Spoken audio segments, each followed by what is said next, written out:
Hello everyone, good evening. কেমন আছো সবাই? আশা করছি সবাই খুব ভালো আছো, সুস্থ আছো। আমরাও খুব ভালো আছি। খুব ভালো না হলেও মোটামুটি তো আছি। জানি অনেক দিন পর ভিডিও আপলোড করছি। অনেক দিন মানে অনেক দিন, প্রায় এক যুগ বলতে পারো। যাক, মজা করছিলাম। অনেক দিন পরেই ভিডিওটা যেহেতু দিচ্ছি, তো তোমরা ভিডিও দেখা শুরু করতে একটা লাইক করে দিও। আর এই দেখো, আমাদের এরিয়ার কিন্তু প্যান্ডেলের বাঁশ বাঁধার কাজ অলমোস্ট কমপ্লিট। এখন কাপড় হবে, লাইটিং হবে, ব্যাস পুজো তো চলেই এলো।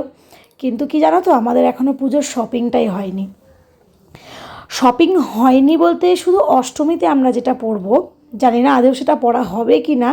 তো সেইটা আর কি আমাদের কেনা আছে, মানে কেনা বলতে কি আমি একজনকে দিয়েছিলাম বানাতে, তো সে কমপ্লিট করে দিয়েছে। তাছাড়া আর কোনো রকম কোনো কিছু কেনাকাটা হয়নি। এবার মেয়ে তো স্কুলে যাচ্ছে, স্কুলে সমস্ত বান্ধবীদের কাছে শুনছে, বন্ধুবান্ধবীরা কেউ এটা কিনেছে, কেউ সেটা কিনেছে, শুনেছি মনটা খুব খারাপ করছে। তো আমরা তো আছি এখন বাবা মার বাড়িতে, আমি আর মেয়ে। তো হাজব্যান্ডকে বললাম যে চলো, হাজব্যান্ডই বললো যে চলো তাহলে মেয়ের জিনিসটা আগে কিনে নিয়ে আসি, ওর ভালো লাগবে।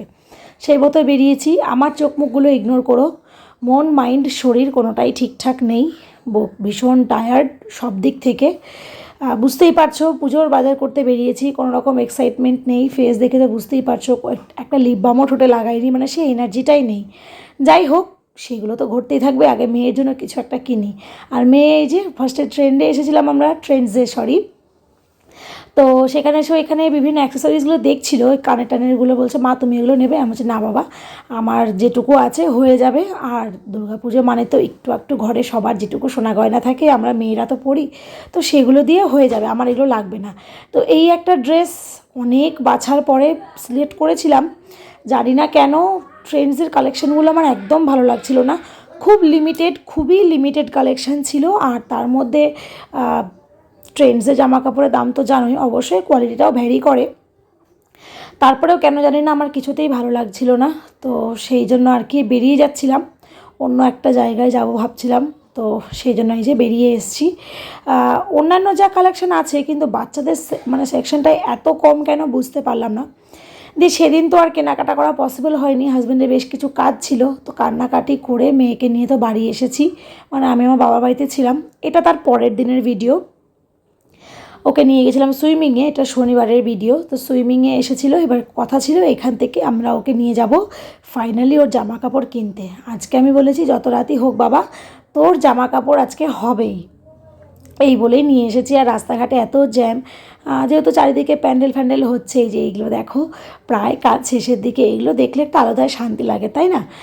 তো এগুলোই দেখছিলাম, কোন ক্লাব কী থিম করছে, মাঝে মধ্যে একটু ডায়ে বাঁয়ে একটু এদিক ওদিক করে দেখছিলাম। আর আমার ভয়েসটা যদি একটু খারাপ লাগে তোমরা একটু অ্যাডজাস্ট করে নিও। শরীরটা যেহেতু একদম মানে খুব একটা ভালো নেই, একটু ঠান্ডা ফান্ডা লেগেছে। তো যাই হোক, সেই জন্য কথা বলতে গিয়ে হাঁপিয়েও যাচ্ছি। তো এলাম স্টাইল বাজারে। স্টাইল বাজারের তো একটা ব্রাঞ্চ আমাদের মালদাতে ছিলই। তো এইটা হচ্ছে একদম আমাদের বাড়ির কাছে যেটা পড়বে, 420 মোড় পার করেই এটা আজকেই মানে গত শনিবারেই উদ্বোধন হয়েছে। এখানে এসেছি, আর সত্যি কথা বলতে প্রচুর কালেকশান, প্রচুর মানে প্রচুর, হিউজ কালেকশান, হিউজ স্টক ওরা একদম ঢেলে দিয়েছে। মানে কি বলবো, সব রকম মেন উমেন, সব বাচ্চা, সব দিক থেকে। আর এই যে সব থেকে যেটা ভালো লাগলো আমার স্টাইল বাজারের এই ব্রাঞ্চটাই, ওদের সেকেন্ড আউটলেটটাই, সেটা হচ্ছে মালদার কিছু ঐতিহ্য ওরা তুলে ধরেছে। হ্যাঁ, একটা জিনিস হয়তো খেয়াল করতে পারো, মালদার ময়ে আঁকাটা ছিল না, কাজ এখনও না অনেক কিছু বাকি আছে। পুজোর আগে তো ব্যবসাটা করতে হবে, সেই জন্য ওপেনিং তো করে দিয়েছে, কিন্তু টুকটুক করে ভেতরে কাজ কিন্তু চলছিল। আর কালেকশান তো তোমাদেরকে বললামই, মানে দেখে জাস্ট শেষ করা যাচ্ছিল না, এত কালেকশান। তো যাই হোক, ভিড়টা তো দেখে বুঝতেই পারছো, হাতে আর 13 দিন মাত্র বাকি পুজোর, এই ভিড়টা তো স্বাভাবিক। তো আমরা কেনাকাটা করেছি, দুটো গিফট ভাউচার, মানে এইটা তো একটা গিফট আমরা পেয়েছি, আর তার সাথে সাথে গিফট কুপন যেটা হয় আর কি, সেটা পেয়েছি। যেহেতু 2000 টাকার উপরে কেনাকাটা হয়েছিল, সেই জন্য দুটো গিফট কুপনও পেয়েছিলাম। তো কেনাকাটাগুলো এখন আর দেখাচ্ছি না, একদম পুজোর দিন দেখাবো। আজকের এই ছোট্ট ভিডিওটা এখানে এন্ড করছি। সবাই খুব ভালো থেকো, সুস্থ থেকো, এখনকার মতো টাটা।